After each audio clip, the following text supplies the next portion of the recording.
Have you ever wanted to play Warrior Tribal without blue, or black, or Najeela? Now is your chance. Join me for a trip to the relatively recent past, where we'll talk about Amonkhet, Exert, and Samut, Voice of Dissent.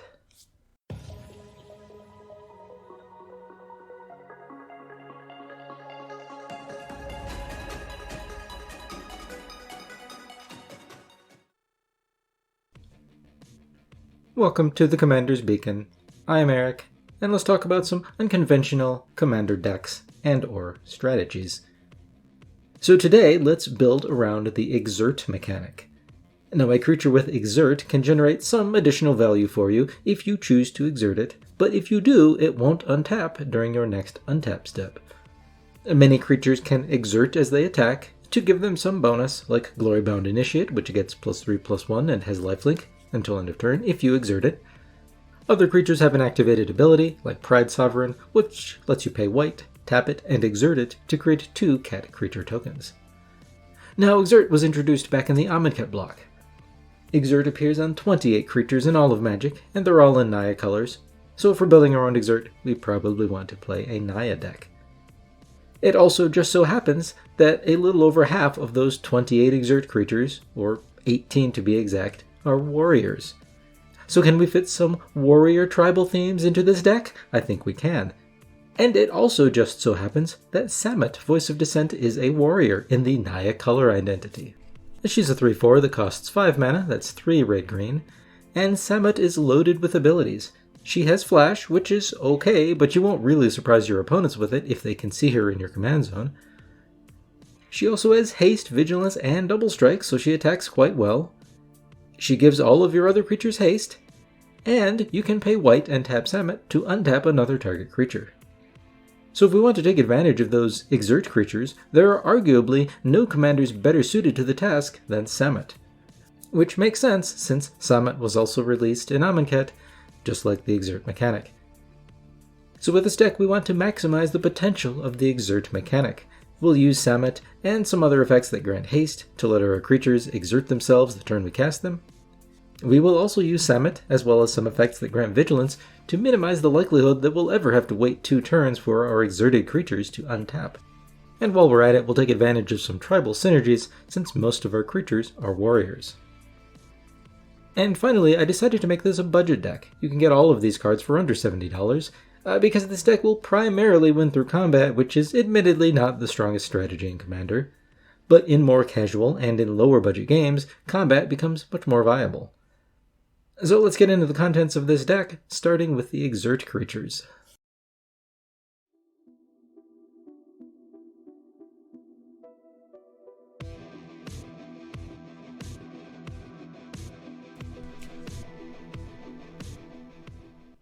Now, you can't possibly build an Exert deck without a little effort, right? Again, there's only 28 creatures to choose from, so we'll use the best ones here, and some mediocre ones as well, out of necessity. Starting with our most valuable Exert creatures, a Glorybringer is a 4/4 flying dragon with haste, and when it attacks, you can exert it to deal 4 damage to target non-dragon creature an opponent controls, which is pretty decent repeatable removal, especially if you reuse it every turn. Trueheart Twins gives all of your creatures +1/+0 until end of turn whenever you exert any creature, so the more creatures you exert, the bigger your attack will be. This is the closest thing this deck has to an overrun effect. And with Vizier of the True, you'll be much more likely to get in for combat damage. As Vizier of the True attacks, you can exert it, and also whenever you exert any creature, you get to tap target creature an opponent controls. Champion of Runus can save you a decent amount of mana by letting you exert it as it attacks, and if you do, you put a creature card from your hand onto the battlefield. And then On-Crop Champion lets you exert it as it attacks, and if you do, you untap all other creatures you control, which is great if you've exerted a few other creatures. And then we've got even more decent value Exert creatures. A Steward of Solidarity can tap and exert itself to make a warrior creature token. Devoted Cropmate can exert when it attacks to return a creature card with mana value 2 or less from your graveyard to the battlefield. Angel of Condemnation lets you pay 2 and a white and tap it to flicker a creature, or you can pay 2 and a white and tap and exert it to exile a creature until it leaves the battlefield, which is okay conditional removal if you really need it. And then we've got some filler Exert creatures like Bitterblade Warrior, Ret Crop Spearmaster, On-Crop Crasher, Ronus' Steward. I'm not even going to read them, they're very mediocre. But they can exert, and they're warriors, so they will do a little bit of work here, at the very least. Now lastly, I do want to mention Resolute Survivor, which is a weird Boros-colored drain effect, and almost our only possible non-combat win condition in this deck. Resolute Survivor can be exerted as it attacks, and it also has whenever you exert a creature, again any creature, Resolute Survivor deals 1 damage to each opponent, and you gain 1 life. Since many of our exert creatures actually have to attack to exert themselves, Resolute Survivor isn't strictly a non-combat win condition, but at least its draining effect is independent of combat damage. So those are the exert creatures in this deck, and along with our commander, we'll use a framework of effects that grant haste or vigilance and untapping effects as support pieces, as well as other creatures that just love to get untapped. Let's talk about those next.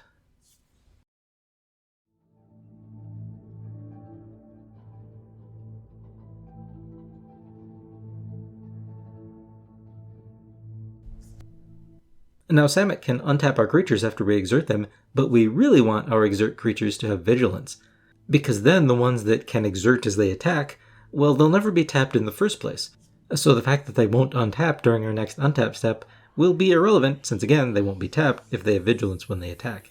And you'll notice on these creatures like Glorybound Initiate that have, an exert on attack trigger, that utilizing that triggered ability to exert it doesn't actually require that the creature become tapped. So we'll use Sword of Vengeance and Forebear's Blade. These are 2 aggressive equipments that strengthen our attacks while also granting vigilance to the equipped creature. A Sword of Vengeance also grants haste, so it's a great replacement for Samut too. Always Watching is an enchantment that grants all of our non-token creatures +1/+1 and vigilance. And Herald of Dromoka gives all of our warriors vigilance on a body. Now I also like Angel's Trumpet here. This gives all creatures vigilance, including our opponent's creatures. But it also has, at the beginning of each player's end step, tap all untapped creatures that player controls that didn't attack that turn. Angel's Trumpet deals damage to that player equal to the number of creatures tapped this way. So we want to attack with most of our creatures anyways, but Angel's Trumpet will force our opponent's weak utility creatures to either tap themselves down if they can, or throw themselves into blockers. Otherwise, our opponents will take 1 damage for each of these creatures that didn't attack or tap down every turn. And we'll use Response Resurgence. This split card can remove a small attacker or blocker with response, but more importantly, we have Resurgence, which is a 5-mana sorcery that gives all of your creatures first strike and vigilance until end of turn, and it gives you an additional combat phase this turn. So now your creatures that can exert when they attack can do it twice this turn, which is pretty great. Now we also really want the haste that Samut grants our creatures, and we'll include some redundancies in this deck as well. Now we already mentioned Sword of Vengeance, but we'll also use Swiftfoot Boots to grant haste and hexproof to a single creature. And Lovisa Cold Eyes and Obsidian Battle Axe also grant haste to warriors. Lovisa gives all of our warriors +2/+2 in haste, and Obsidian Battle Axe can auto-equip for free to any warrior that enters the battlefield under your control, and the equipped creature gets +2/+1 and haste. But it's not just our exert creatures that gain value from haste or vigilance, or from being untapped by Samut. Intrepid Hero, for example, is a 3-mana 1/1 that can tap to destroy a target creature with power 4 or greater. Unfortunately, Intrepid Hero is a soldier, not a warrior, but nonetheless, it's pretty good, fast, and repeatable removal when you can give it haste and untap it to use it more than once per turn. We've also got some mana ramp effects that also really benefit from haste and from Samut's untappability. Faeburrow Elder, again, isn't a warrior, but it will tap for 2 to 3 mana in this deck, so you can tap it once for mana, untap it with Samut, and then tap it again for more mana, and it'll net you a total of 4 to 5 mana, which is decent. Heronblade Elite has a lower floor but a higher ceiling. This one is a warrior, and it gets a +1/+1 counter whenever another human enters the battlefield under your control, and it taps for X mana of any one color, where X is its power. And then we've got Svella Iceshaper, which is also a pretty interesting commander in its own right. But anyway, Svella is also a warrior, and you can pay 3 and tap it to make a Snow Manalith token that taps for 1 mana of any color. So again, the haste and the untap effect from Samut lets you use Svella twice per turn if you want, starting the turn you cast it. And that's also pretty good ramp. So those are some of the ways that we'll really take advantage of haste, vigilance, and Samut's untap effect in this deck. But we also mentioned warriors. let's talk a bit more about Warrior Tribal.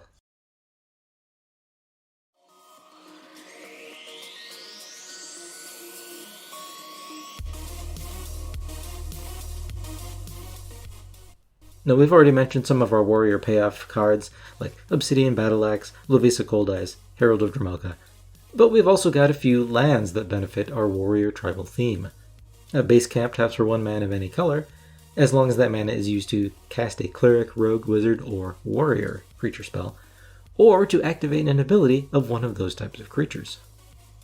And of course, we'll use Path of Ancestry, which lets us scry 1 whenever we use its mana to cast a creature that shares a type with our commander. In the case of Samut, that means all humans and all warriors in the deck. We've got some other valuable warriors in this deck to take advantage of and provide more payoffs as well. First, I want to mention Areshan Foremost. This is a 2/2 warrior with double strike. When it enters the battlefield or attacks, it lets you give another warrior double strike until end of turn. Or Kargan Intimidator, which has Cowards Can't Block Warriors. You can also pay 1 to have target creature become a coward until end of turn, or you can pay 1 to give Kargan Intimidator +1/+1 until end of turn, or pay 1 to give target warrior trample until end of turn, but you can only activate each of these abilities once per turn. Now we'll also use some warriors that don't necessarily have tribal synergies themselves, but will get value from all of the other synergy pieces we have for the tribe. Den Protector is kind of like Eternal Witness, except it's a warrior instead of shaman, and you have to do some more shenanigans to get its graveyard recursion ability. Duskmarked Recruiter lets you pay 2 and a green to dig through the top 3 cards of your deck for a creature card to put into your hand, and you can do this as many times as you can afford it. Champion of Lamholt is a classic green beatdown creature and commander, eventually making your whole army unblockable. It's also a warrior. We've got Jared Carthalion, True Heir. He introduces Monarch into the game. He might draw some cards at some point. He's a warrior. He's got amazing hair. Of course, Jared's in this deck. Neith of the Dire Hunt again rewards us for attacking, and she might draw us cards, and again, she's a warrior. Occam Adversary is a warrior that can come down for as little as 2 mana, which is great for a 2/3 with Death Touch that draws us a card whenever it deals combat damage to an opponent. Morag Fury of Akum is one of the most expensive cards in this deck at around $5, but it is worth it. Morag lets you turn your land drops into extra combats, which is great when our creatures have exert effects and vigilance. And lastly, just for fun, we need Rurik Thar, because he's a warrior that deals 6 damage to any player that casts a non-creature spell, which is hilarious. Of course, our deck is pretty creature heavy, with 37 creatures, so this effect will not hurt us as much, hopefully, as it hurts our opponents. And that's most of the deck, but let's go over a few of the other relevant support cards that we're using.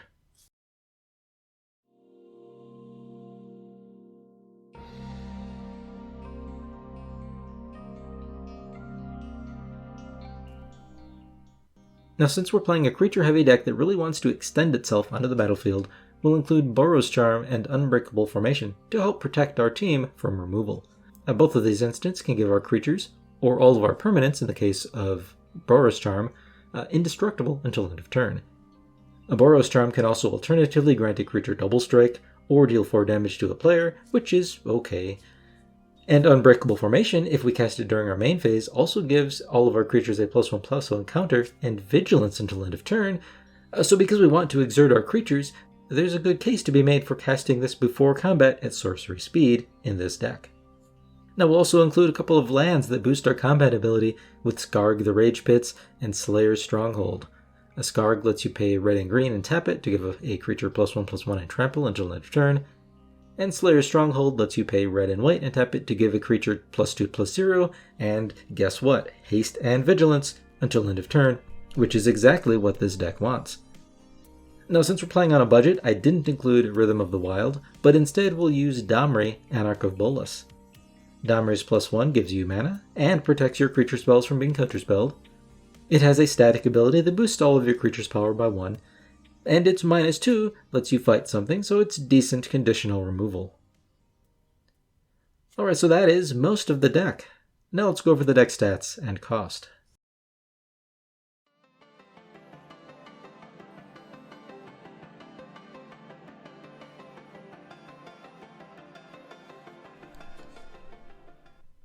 This Samut Exert Warriors Treble deck has an average mana value of 3.13. We have 37 creatures in the deck, not counting the commander. Of those, 25 are warriors, and 15 have the exert mechanic. I would like a few more than 25 warriors in the deck, but we've also included several powerful exert creatures that aren't warriors, like Pride Sovereign and Glorybringer, so I chose to maximize the exert creatures in the deck, even if it brought down the total warrior count. Now we also really want haste and vigilance in this deck. Outside of Samut, we have 5 effects that grant haste, and 8 effects that grant vigilance. Some of those effects grant vigilance or haste to a single creature, like Sword of Vengeance. Some of them affect all, or at least most of our creatures, like Always Watching. And a few only grant vigilance until end of turn, like Unbreakable Formation.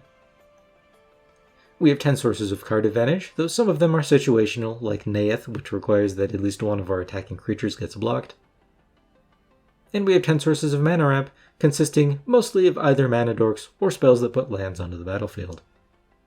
And finally, we have 8 sources of single target removal and 3 board wipes. At the time of this recording, this deck has a value of $68.34 on TCGplayer.com. So I built this deck at a fairly low budget because, again, it's mostly a combat-oriented deck, but it doesn't have crazy value engines that will give you 300 powers worth of attacking creatures or anything with Craterhoof Behemoth and stuff like that. So this deck is fairly modest at its ceiling. So it's a pretty casual deck. But if you do want to power it up, I'd recommend the following upgrades.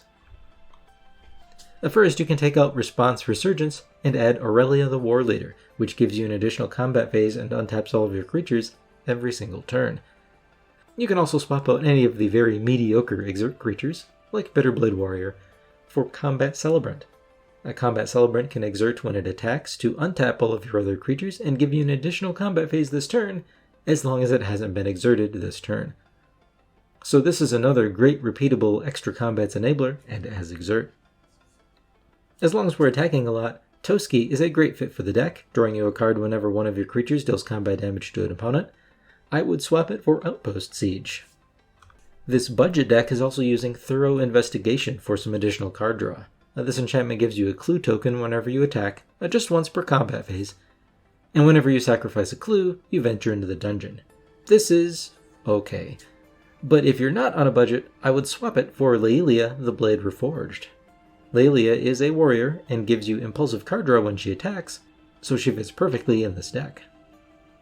Now I would also swap Unbreakable Formation for Akroma's Will, which, as long as you have Samut on the field, will give your creatures a bunch of abilities, and it can be used offensively or defensively.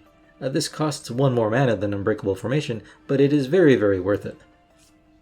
I would also swap Lifecrafter's Bestiary for Guardian Project, which, as long as you're playing Commander, will typically draw you a card whenever a creature, at least a non-token creature, enters the battlefield under your control.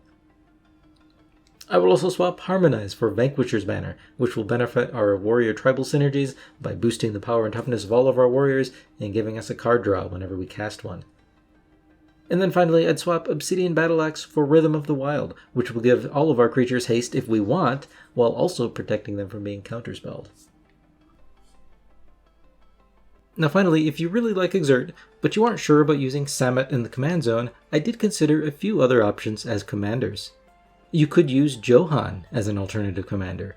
Johan is a 6 mana 5/4 that basically has Defender, and gives your other creatures Vigilance.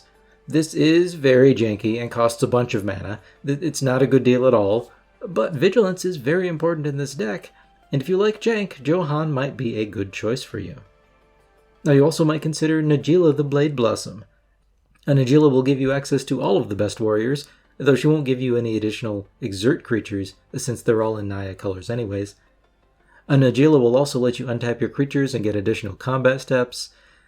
With something like Druid's Repository, for example, Najeela can fairly easily give you infinite combat steps.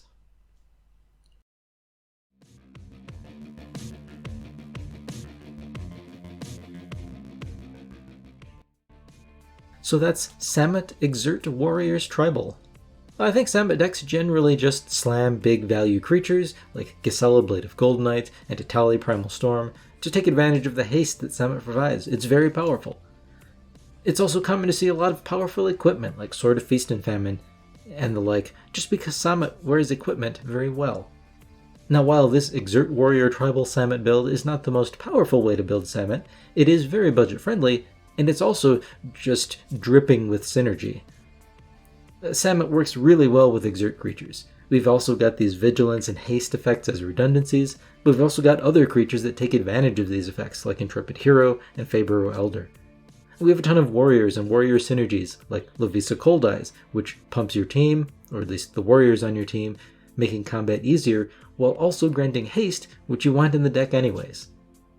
Now, while Exert Creatures may be in short supply in all of Magic, there is no such shortage of warriors, so there's lots of ways to build synergy into this deck. But that is all I have for today. As always, let me know in the comments if you have any thoughts on this build for Samut Voice of Dissent. And also, please use that like, or dislike, or subscribe button as appropriate. It helps out a lot. Thank you for watching, and we'll see you next time.